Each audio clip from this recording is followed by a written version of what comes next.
এখন বক্তব্য রাখবেন 24-এর গণ অভ্যুত্থানের অগ্রনায়ক, ইসলামী আন্দোলন বাংলাদেশের সংগ্রামী সিনিয়র নায়েবে আমির আলহাজ হযরত মাওলানা মুফতি সৈয়দ মোহাম্মদ ফয়জুল করিম শাইখে চরমনাই।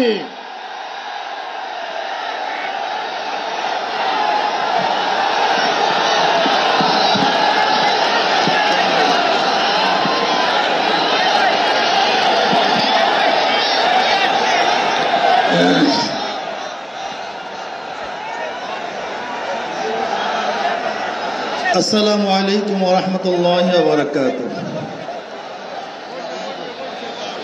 নাহমাদুহু ওয়া নুসাল্লি আলা রাসূলিল কারীম, আম্মা বাদ।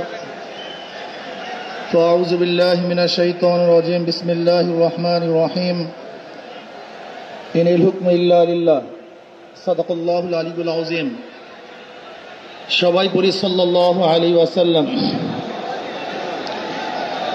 ইসলামী আন্দোলন বাংলাদেশ কর্তৃক আয়োজিত আজকে মহাসমুদ্রের সম্মানিত সভাপতি আমাদের শেরে তাজ হযরত পীর সাহেব হুজুর চরমনাই দামাত বারকাতুহুল আলিয়া,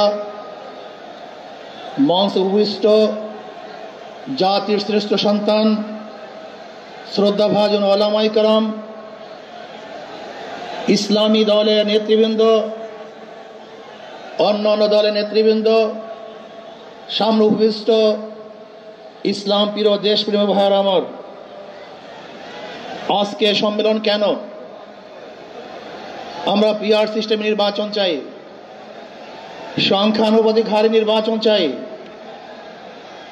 বিএনপি কেন মানছে না? বিএনপি তো দাবি করেছে আমরা জাতীয় সরকার গঠন করব, এটা বিএনপির দাবি। আর জাতীয় সরকার গঠন করার জন্য সবচেয়ে ভালো পদ্ধতি পিআর সিস্টেম নির্বাচন। জাতীয় সরকার সর্বদলের অংশগ্রহণমূলক সরকার, আর সর্বদলের অংশমূলক সরকার গঠন হতে পারে একমাত্র পিআর সিস্টেম নির্বাচনের ভিত্তিতেই। তাহলে কেন বিএনপি মানছে না? কারণটা কি আমি তো বুঝি না। অবশ্যই বিএনপিকেও পিআর সিস্টেম নির্বাচন মানা উচিত। সংস্কার চাই। বিএনপি বলছে আমরা সরকার গঠন করে ক্ষমতায় গিয়ে সংস্কার করব। প্রথম প্রশ্ন হলো এই, আগামীতে বিএনপি ক্ষমতায় যাবেন, এই গ্যারান্টি আপনি কে দিয়েছে? আপনি কিভাবে ভেবেছেন যারা 91 থেকে 96 পর্যন্ত ফেল করার কারণে 96 ক্ষমতায় আসতে পারে নাই, আবার 2001 থেকে 2005 পর্যন্ত দেশ চালাবার কারণে 2008-এ তারা ক্ষমতায় আসতে পারে নাই। 2001-এ বিএনপি ইশতেহার ঘোষণা করেছিল, সেই ইশতেহারের মধ্যে 10%ও বিএনপি বাস্তবায়ন করতে পারে নাই। এমনকি 2001-এ বিএনপির ইশতেহারের 1 নম্বর শর্ত তারা পালন করতে পারে নাই। আমি বিশ্বাস করি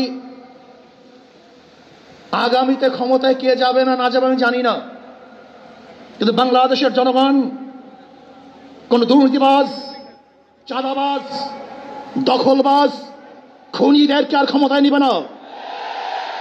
বাংলাদেশের জনগণ রক্ত দিয়েছে, জীবন দিয়েছে বাংলাদেশে চাঁদাবাজি করার জন্য নয়, খুন করার জন্য নয়, দেশকে দখল করার জন্য নয়, দুর্নীতি করার জন্য মানুষ রক্ত দেয়, জীবন দেয় নাই। বাংলাদেশের মানুষ জীবন দিয়েছিল, মানুষ মুক্তি পাবে, শান্তি পাবে। আমার গরিব দুঃখী মেহনত মানুষ ক্ষুধার্ত থাকবে না। বাংলাদেশের একজন মানুষও খোলা আকাশের নিচে থাকবে না। বাংলাদেশের একজন গরিব বস্ত্রহীন থাকবে না। আমার বাংলাদেশের কোন মানুষ গুম হবে না, খুন হবে না। বাংলাদেশের কোন ব্যবসায়ীকে চাঁদা দিতে হবে না। বাংলাদেশের প্রত্যেক নাগরিক অধিকার বাস্তবায়ন হবে, তারা শান্তিতে বসবাস করতে পারবে, নির্বিঘ্নে ঘুমাতে পারবে। আমার মা বোনরা ইজ্জত দিয়ে রাস্তায় চলাফেরা করতে পারবে। বাংলাদেশের মসজিদ থাকবে, মাদ্রাসা থাকবে, দাড়ি থাকবে, টুপি থাকবে, দাড়ির উপরে কেউ আক্রমণ করতে পারবে না, টুপিকে ছিনিয়ে কেউ নিতে পারবে না, ইসলামের বাইরে কেউ আইন পাশ করতে পারবে না। এর জন্য জীবন দিয়েছিল, রক্ত দিয়েছিল। দ্বিতীয়বার দাড়ি টানবে এই দৃশ্য দেখার জন্য মানুষ রক্ত দেয় নাই। মৌলবাদীর বিরুদ্ধে আঙ্গুল তুলবে, মোল্লা বলে গালি দিবে, আজকে টুপি দাড়িওয়ালাদের ক্ষমতায় যেতে দেবে না, এই স্লোগান শোনার জন্য মানুষ রক্ত দেয় নাই। এই দৃশ্য দেখার জন্য বুকের তাজা রক্ত জমিনে ঢেলে দিয়ে মানুষ শাহাদাত বরণ করে নাই, বরং বাংলাদেশের মানুষ শাহাদাত বরণ করেছিল এই জাতিকে মুক্তি দেওয়ার জন্য, কোরআন ও সুন্নাহর আইন বাস্তবায়ন করার জন্য। বাংলাদেশের মানুষ ওই ভারতের গোলামি করার জন্য রক্ত দেয় নাই। বাংলাদেশের মানুষ ভারত আমাদের দেশে কর্তৃত্ব নেতৃত্ব করবে, আমেরিকা আমাদের দেশে কর্তৃত্ব নেতৃত্ব করবে, এর জন্য বাংলাদেশের মানুষ জীবন দেয় না, রক্ত দেয় নাই। বাংলাদেশের মানুষ সাধন, তারা নিজেরা আইন প্রণয়ন করবে, নিজেরা সংসদ পরিচালিত করবে, তারা নিজেদের পায়ে দাঁড়াবে। বাংলাদেশের মানুষ জীবন দিতে পারে কিন্তু কার গোলামি করতে পারে না। প্রিয় ভাইয়েরা আমার, আমি বিশ্বাস করি আজকে মঞ্চে যারা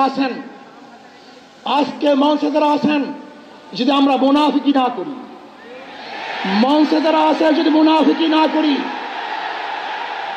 মুখের এবং কাজের কথা যদি একসাথে থাকেন, মুখের সাথে কাজের যদি মিল থাকেন, আমি এই লক্ষ জনতার সামনে কসম করে বলতে পারি আগামীতে ক্ষমতায় যাবে ইসলাম, ক্ষমতায় যাবে ইসলাম, কোনো সন্দেহ নাই।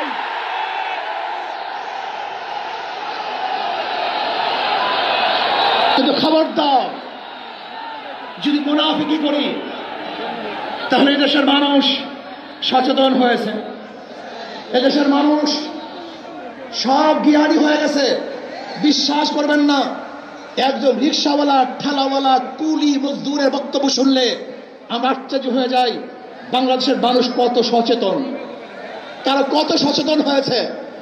যদি আমরা মুনাফিকি না করি, যদি আমরা ঐক্যবদ্ধ থাকি, বাংলাদেশে একটা বাক্স ইসলামের নামে দিতে পারি, যেরকম আমেরিকা এবং ওই জারস ইসরায়েল ইরানের আক্রমণ করে ভেবেছিল মুহূর্তের মধ্যে নিচ্ছিন্ন করে দিবে, কিন্তু আক্রমণ করার পরে দেখেছে ইরানের গুহার থেকে কোথার থেকে বোম মিজাইল চলে আসছে।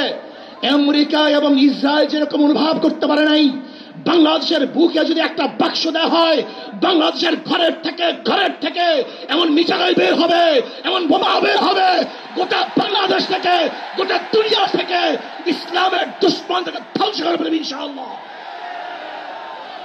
ঐক্য হন, মুনাফিকি করবেন না, একসাথ হন, ঐক্যবদ্ধ হন, এইটা আমার মেসেজ থাকবে। যদি ঐক্যবদ্ধ ভাবে ক্ষমতার লোভকে সংবরণ করে, আমি ক্ষমতায় যেতে চাই না, ইসলামকে ক্ষমতায় নিতে চাই। আমি ক্ষমতায় যাইতে চাই না, কোরআন ও সুন্নাহকে ক্ষমতায় নিতে চাই। যিনি আদর্শ লালন করেন, এই নীতি আদর্শ যদি গ্রহণ করেন, ইনশাআল্লাহ নাসরুম মিনাল্লাহি ফাতহুন করিব, অবশ্যই সাবিরিন। সেই দিন আসতেছে, আমি দেখতেছি, মহারাজ আমার চোখের সামনে আমি দেখতেছি, ওই সংসদের মধ্যে কলেমার কথা হবে, কোরআন ও সুন্নাহর কথা হবে, লা ইলাহা ইল্লাল্লাহ উচ্চারিত হবে। গোটা বাংলাদেশের মানুষ শান্তিতে বসবাস করতে পারবে, জুলুম থাকবে না, অত্যাচার থাকবে না, অবিচার থাকবে না। প্রত্যেকটা মানুষের প্রাপ্তি তাদের ঘরে ঘরে পৌঁছানো হবে। আজকে আমার মা বোনেরা মনে করছে ইসলাম ক্ষমতা আসলে আমাদের অবস্থাটা কি হবে? ইসলাম ক্ষমতা আসলে প্রত্যেকটা মা বোনের ন্যায্য অধিকারকে প্রতিষ্ঠিত করা হবে।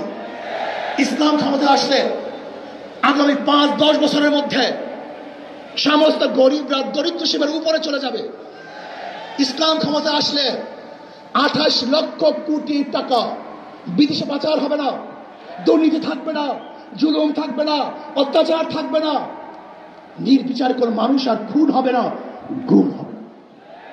ইসলাম ক্ষমতা আসলে শ্রমিকদেরকে তাদের অধিকার আদায়ের জন্য রাস্তায় নামার কোনো প্রয়োজন হবে না। ইসলাম ক্ষমতা আসলে কৃষক, শ্রমিক, মজদুররা তাদের অধিকারকে প্রতিষ্ঠিত করার জন্য ইসলামী সরকার তাদেরকে নিয়ে কমিটি গঠন করে তাদের প্রাপ্তি তাদের কাছে পৌঁছায় দেবে। আসুন ইসলাম হুকুমাত কায়েম করার জন্য আমরা চেষ্টা করব। আজকে আমাদের এই জনসভায় যশোর থেকে আমার কিছু ভাই আসার সময় তারা অ্যাক্সিডেন্ট হয়ে শাহাদাত বরণ করেছে। আল্লাহ তাদেরকে জান্নাতুল ফেরদাউস দান করেন। আমার অনেক ভাইয়েরা আহত অবস্থায় আছে, আল্লাহ পাক তাদেরকে সুস্থ করে দেন। আসুন, আজকে জনসমুদ্রে আমরা আসছি, আমাদের টাকা নাই, পয়সা নাই, নিজের পয়সা দিয়ে এসছি, নিজের খানা খেয়েছি। এই জাতিকে, এই দলকে, এই কাফেলাকে গোটা দুনিয়ার কোনো পরাশক্তি পরাজয় করতে পারবে না, থামিয়ে রাখতে পারবে না। অবশ্যই ইনশাআল্লাহ আমরা বিজয় হব। আল্লাহ আমাকে এবং সবাইকে ইসলাম হুকুমাত কায়েম করার তৌফিক দান করেন। আমা আলাইনা ইল্লাল বালাগ। আসসালাম।